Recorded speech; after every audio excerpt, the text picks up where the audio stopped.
আসসালামু আলাইকুম, সবাইকে শুভেচ্ছা জানাচ্ছি। মাসুম মাহবুব। প্রচুর কমেন্ট আসছে। সর্বপ্রথম কষায়ের খবরটা আগে দিন মাসুম ভাই। এত কষায়ের খবর জানতে চান? কষায়ের কোনো খবর এখনো পাওয়া যায়নি। এটা ইরান দাবি করেছে যে তারা তার কার্যালয়কে গুড়িয়ে দিয়েছে। বাট আমরা অপেক্ষায় আছি তার নেক্সট কোন স্টেটমেন্ট আসে কিনা। কারণ এই লোক তো তার কার্যালয়ে থাকার কথা না। তিনি তো যুদ্ধের ঘোষণা দিয়ে বাংকারে চলে যান অথবা দেশের বাইরে তার স্পেশাল বিমানে করে অন্য দেশে বসে অর্ডার দেন। এরা যে কত ভীতু জাতি সে তো কম বেশি আপনারা জানেন। যুদ্ধ করতে এসছে কাকে নিয়ে? আমেরিকাকে সাথে নিয়ে, যাতে একা মাইটা না খায়। আমেরিকার মতো একটা বিশ্বমরুর পাশে থাকবে, নাম পাশে দিয়ে খেয়ে লাফালাফি করবে, আয় তুই আমার কাছে আয়, দেখি কত পারিস। আমেরিকা চলে গেলে দেখবেন লেজ কুটে পালাইছে, অথবা ইরানের পা ধরে বসবে, বড় ভাই ছেড়া দে।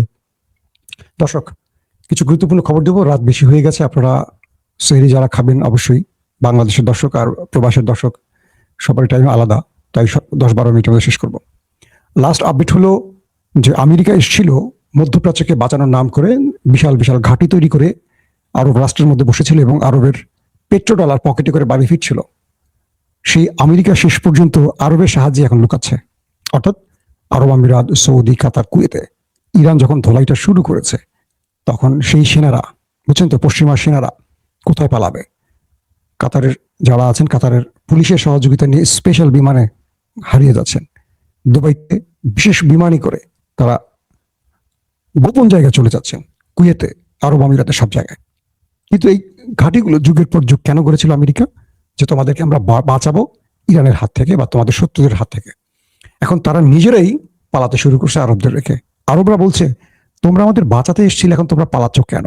তাহলে তোমাদেরকে এত বছর ধরে যে আমাদের তেল বিক্রি টাকাগুলো দিয়েছি, তোমাদের কাছ থেকে যে অস্ত্রগুলো কিনেছি, ডিফেন্স সিস্টেম কিনেছি, এগুলো আমাদের কি লাভ হচ্ছে?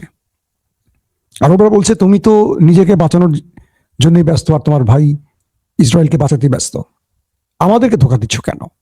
ইরান এই যুদ্ধে কয়েকটা মেসেজ দিয়েছে পৃথিবীকে, খেয়াল করবেন। এক, ইরান চাইলে পুরো পৃথিবীর সাথে একা লড়তে পারে, সে হারুক বা জিতু সেটা বড় কথা না, সে সাহস করতে পারে, তার বুকের মধ্যে সেই সাহসটা আছে। প্রমাণ এক। প্রমাণ টু, আরব বিশ্বকে বুঝিয়ে দিয়েছে ইরান যে আমি যদি তোমার বিরুদ্ধে লাগি, তোমার আব্বা তোমাকে বাঁচাতে পারবে না।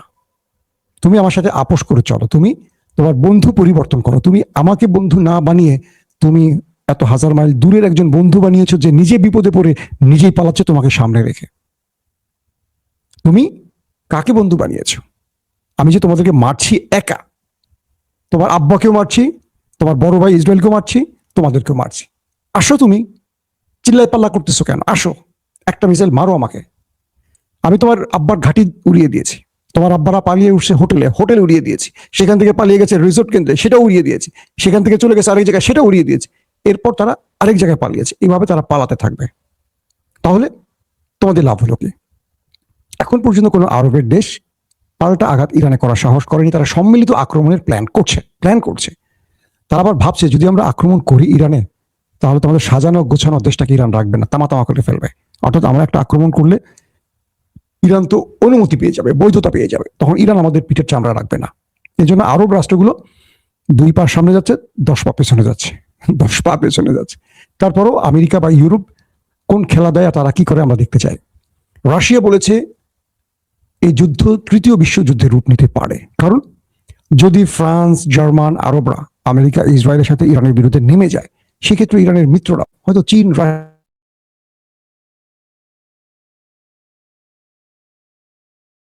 আবার প্রবলেম। পাশাপাশি যে প্রবলেমগুলো তৈরি হচ্ছে, ইরান যে সিরিজ অ্যাটাকগুলো করছে এবং ইরান তার লুকানো অনেক দুর্দান্ত মিসাইল যেগুলো আগে ব্যবহার করেনি, ইরান বলেছিল যে আমরা তোমাদেরকে সারপ্রাইজ দিব, সেই সারপ্রাইজ শুরু হয়ে গেছে। এমন এমন মিসাইল মারছে যেগুলো পৃথিবীর কোনো আকাশ প্রতিরক্ষা সিস্টেম ইন্টারসেপ্ট করতে পারছে না। এমন এমন মিসাইল মারছে যেগুলোর ক্ষতি এত বেশি যেটা কল্পনা করতে পারছে না। কারণ ইরান এর আগে যে মিসাইল ব্যবহার করেছে, সেই মিসাইলের ক্ষতির পরিমাণ মোটামুটি সবাই আন্দাজ করেছে। এবার এমন কিছু করছে ইরান যেটার ক্ষতির পরিমাণ কেউ বুঝতে পারছে না। এটা নিয়েও বড় রকম টেনশন। দিন যাচ্ছে, তারা আরো ভয় পাচ্ছে যে ইরান আরো কি কি সামনে নিয়ে আসে, আরো কি কি। একদিকে হরমুজ প্রণালী পুরো কন্ট্রোলে রেখে মাই শুরু করছে, একদিকে আকাশে তারা শত্রুর বিমান ফেলে দিচ্ছে। কুয়েতে দেখলেন, যদিও ফ্রেন্ডলি বলছে, এটা ফ্রেন্ডলি ফায়ার, কিন্তু ধারণা করা হচ্ছে এটা ইরানি ফেলে দিয়েছে। পাশাপাশি আমেরিকা ড্রোন ফেলে দিচ্ছে, দখলদারদের ড্রোন ফেলে দিচ্ছে। সবকিছুর মাঝে খবর আসছে যে পশ্চিমাদের ট্রাম্প কাকুর প্রচুর সেনা নাকি ওপারে চলে গেছে। দখলদারদেরও অনেক ক্ষয়ক্ষতির খবর আসছে। এর মধ্যে সবচেয়ে বড় প্রশ্ন হলো, আজকেও পেন্টাগনের প্রধান, মানে যিনি এই যুদ্ধের প্রধান, তিনি সাংবাদিকদের সামনে হাজির হয়েছেন। Chief of staff chairman general, যার নামটি আমি গত দুদিন আগে বলেছি, তিনিও গণমাধ্যমের সামনে এসেছেন। তিনি বলেছেন, আমি ট্রাম্পকে বলেছিলাম এই যুদ্ধে আমাদের জয়ের সম্ভাবনা কম। তারপর তিনি যুদ্ধে নেমেছেন। আমাদের ব্যাপক ক্ষয়ক্ষতি হচ্ছে, কিন্তু আমরা যেহেতু যুদ্ধের মাঠে আছি, আমাদের লড়াইটা চালিয়ে যেতে হবে। পেন্টাগনের প্রধান বলেছেন, হে ইরানবাসী, আমাদের কাজ আমরা করে দিয়েছি, এবার তোমরা রাস্তায় নামো। তার মানে রেজিম চেঞ্জ ঘটাও। আমেরিকাকে ইসরায়েল বুঝিয়েছিল যে আমরা যদি খামিনি এবং মন্ত্রী পরিষদ এবং আইআরজিসির শীর্ষ ব্যক্তিদেরকে মেরে ফেলি, তাহলে ইরানের জনগণ রাস্তায় নেমে যাবে, সরকার পতন ঘটে যাবে। কিন্তু ইরানের জনগণ রাস্তায় নামেনি, বরং তারা নিজের দেশ রক্ষায় ঐক্যবদ্ধ হচ্ছে। আর রেজা শাহ পাহলেভির যারা আছেন অনুগত, তারা এখন ভয় পাচ্ছেন যে রাস্তায় নেমে কোন ধোলাইটা খাই, কারণ ইরানের জনগণ এখন রাস্তায় আছে, কাউকে ছাড় দেবে না। সবকিছু মিলে ডোনাল্ড ট্রাম্পের যে প্ল্যান ছিল রেজিম চেঞ্জ, সরকার পতনের, সেই প্ল্যানটা ব্যর্থ হয়ে গেছে। এখন ট্রাম্প বলেন, পেন্টাগনের প্রধান বলেন, ইসরায়েল বলেন, সবাই বলছে রাস্তায় নামো, রাস্তায় নামো। কেউ রাস্তায় নামছে না ইরানের। কি করণীয় এখন? ট্রাম্প আকাশ থেকে যে স্ট্রাইক চালাচ্ছে, এভাবে কখনো ইরানের সরকার পতন হবে না, মরে গেলেও হবে না। অবকাঠামোর ক্ষতি হবে, কিছু মানুষের প্রাণ যাবে, কিন্তু রাষ্ট্র দখল বা সরকার পতন হবে না। কি করণীয় আছে এক্ষেত্রে? আমাদের সামরিক বিশেষজ্ঞরা বলছেন যে এক্ষেত্রে আমেরিকাকে স্থল অভিযান চালাতে হবে। আমেরিকা ইরানের স্থল অভিযান চালাতে পারবে? আমি আজকে মিডল ইস্টের যতগুলো গুরুত্বপূর্ণ চ্যানেল আছে, বিশ্লেষক আছে, আমেরিকা রাশিয়ার, সারাদিন পর্যবেক্ষণ করেছি, তাদের আলোচনা দেখেছি, তাদের বইগুলো পড়েছি, খুঁজেছি যে তথ্যগুলো। ভৌগোলিকভাবে ইরান এমন একটি পজিশনে আছে, চারদিকে পাহাড় পর্বত বেষ্টিত। ইরানকে আক্রমণ করার বিশাল ব্যয়বহুল একটি ব্যাপার আছে আমেরিকার জন্য। এবং পথে পথে যারা ইরানে আক্রমণ করবে, তারা গাড়ি, মানে তাদের ট্রুপ ক্যারিয়ার, সামরিক সরঞ্জাম, সামরিক সদস্যদের প্রাণ সব ক্ষয়ক্ষতি হবে। কারণ পুরো পথে পথে ইরান মাইন পুঁতে রেখেছে।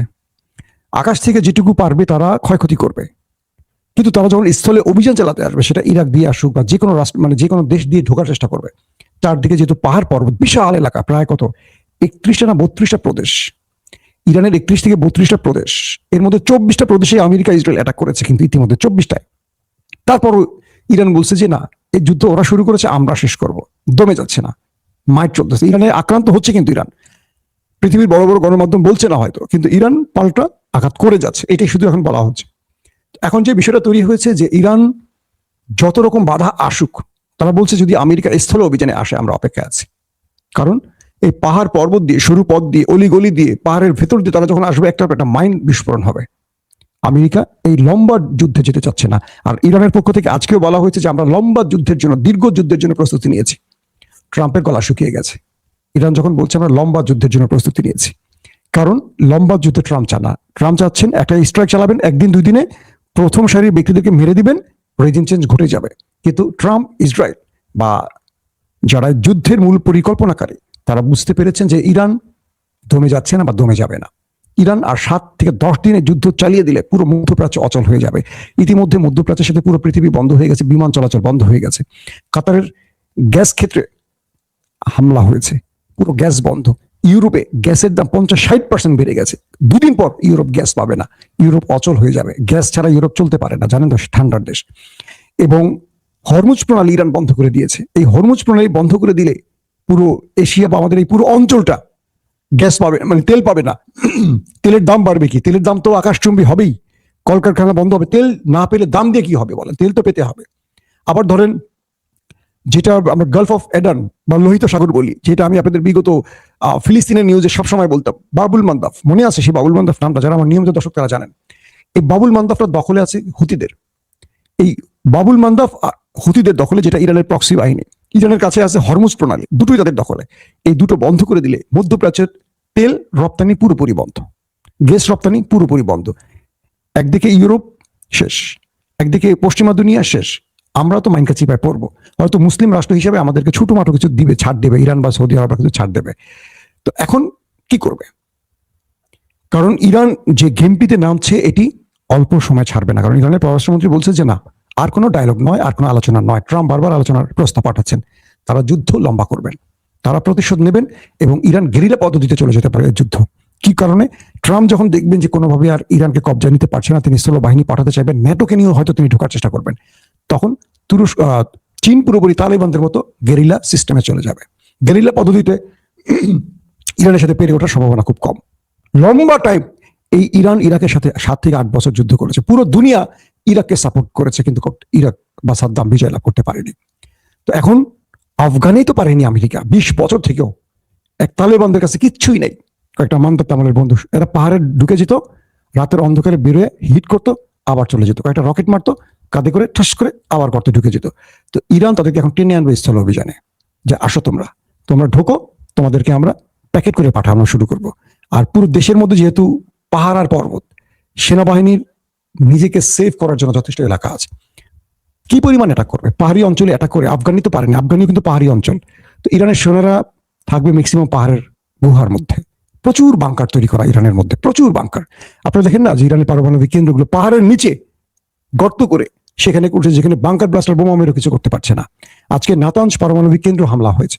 তো সবকিছু মিলে ডোনাল্ড ট্রাম্প একটা বড় চিন্তায় পড়ে গেছেন, চাপে পড়ে গেছেন। পেন্টাগন এখন বলছে, বা তার সেনাবাহিনী বলছে যে আপনাকে নিষেধ করেছি, কি করবেন এখন? যখন ইরান বলছে যে আমরা দীর্ঘ যুদ্ধের জন্য রেডি, এখন গলা শুকিয়ে গেছে। ইউরোপ আমেরিকা এখন সংকটে পড়ে গেছে, গ্যাস বন্ধ, তেল বন্ধ, সবকিছু বন্ধ হচ্ছে। বিমান চলাচল বন্ধ হওয়ায় মধ্যপ্রাচ্যে খাদ্য আসা বন্ধ হবে। পুরো পৃথিবী অস্থির হয়ে পড়বে এই লড়াইতে। আমরা কাকে সমর্থন করি তার চেয়ে বড় জিনিস, আমরা যে নীরবে বসে আছি তার মাসুল এখন আমাদের দিতে হবে। কারণ ওরা বড় বলে, বাংলাদেশি তো ইরানের হামলার প্রতিবাদ করতে পারেনি, আমেরিকা নাকশ হবে বলে। তো এই পরিস্থিতিতে আমরা কেউ বাঁচব না।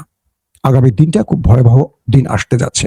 আমরা চাই এই যুদ্ধ বন্ধ হোক, আমরা চাই এই অমানবিকতা বন্ধ হোক, পৃথিবীতে শান্তি আসুক। আমরা শান্তির পক্ষে। প্রত্যেকে ভালো থাকবেন। আল্লাহ হাফেজ।